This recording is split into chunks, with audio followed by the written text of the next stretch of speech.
কে বলেছে এই রেসিপিটা বানানো খুব কঠিন? হাতে একটু সময় থাকলে খুব সহজে আপনারাও বাড়িতে বানাতে পারেন। এই ভিডিওটিতে অনেক কিছু টিপস শেয়ার করেছি যা আপনাদের এই রেসিপি বানাতে অনেক সহজ হবে। আপনি কি তৈরি এই স্বাদের প্রেমে পড়তে? তাহলে চলুন। খুবই অল্প বাঁধাকপি নিয়েছি, একটি গাজর ও একটি আলু কেটে নিয়েছি।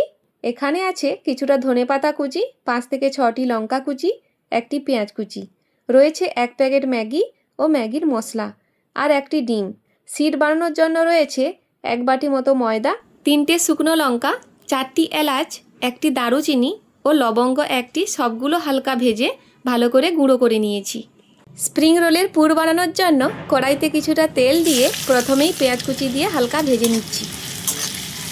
পেঁয়াজটিকে বেশি লাল করে ভাজবো না, এইভাবে হালকা ভেজে নেওয়ার পর কেটে রাখা লঙ্কা কুচি, গাজর কুচি, কেটে নেওয়া আলু, কোচানো বাঁধাকপি ও ধনেপাতা কুচি দিয়ে আবারও কিছুক্ষণ ভেজে নিচ্ছি।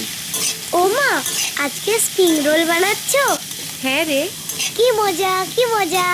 নমস্কার বন্ধুরা, আমি মন্টো, আপনারা দেখছেন মন্টো রান্নাঘর। সবজিগুলো হালকা নরম হয়ে গেছে। আগে থেকে 70% সেদ্ধ করা ম্যাগি, ভেজে রাখা ডিম, বাড়িতে বানানো গুঁড়ো মশলা, হাফ চা চামচ বিট লবণ, 1 চা চামচ টমেটো সস, 1 চা চামচ গ্রিন চিলি সস দিয়ে ভালো করে মিশিয়ে নেব।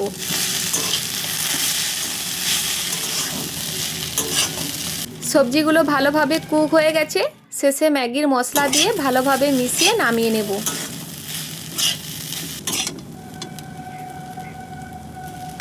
স্প্রিং রোলের সিট বানানোর জন্য একটি বোল্ট নিয়েছি, তার মধ্যে 1 বাটি মতো ময়দা, পরিমাণ মতো লবণ দিয়ে একটি হ্যান্ড বিটারের সাহায্যে ভালো করে মিশিয়ে নিচ্ছি।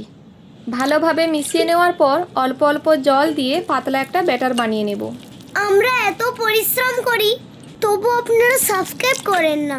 অনুরোধ করছি, এই ছোট্ট বন্ধুর ভিডিওটিতে একটি লাইক করে চ্যানেলটিতে সাবস্ক্রাইব করে আমার পাশে থাকুন। আপনাদের একটি সাবস্ক্রাইব আমাদের নতুন নতুন ভিডিও বানাতে উৎসাহিত করে। দেখুন, ব্যাটারটা ঠিক একদম পাতলা করে নিয়েছি।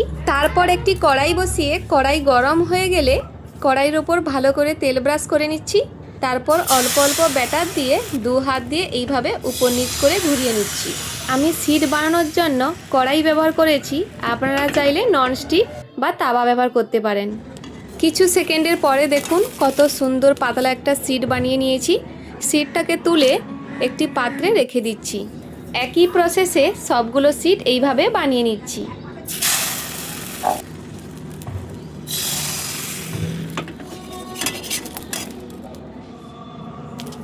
সবগুলো সিড এক এক করে বানিয়ে নিয়েছি। সিডগুলো সব ঠান্ডা হয়ে গেলে একটি চামচের সাহায্যে এইভাবে এর মধ্যে পুর ভরে দিচ্ছি। এবার 2 সাইড থেকে এইভাবে মুড়ে নিয়ে রোল করে নেব।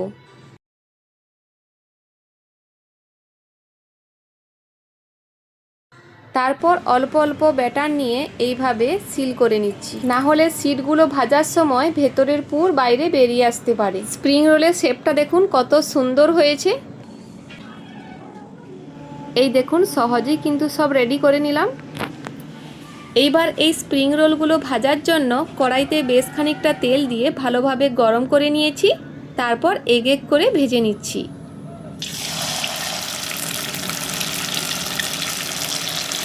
দেখুন, এইগুলো কিন্তু ভাজতে খুব বেশি একটা সময় লাগে না, তাড়াতাড়ি ব্রাউন কালার চলে আসে, আর ভেতরের পুরটা সব সেদ্ধ হয়ে আছে, তাই টেনশন করার কোনো কারণ নেই।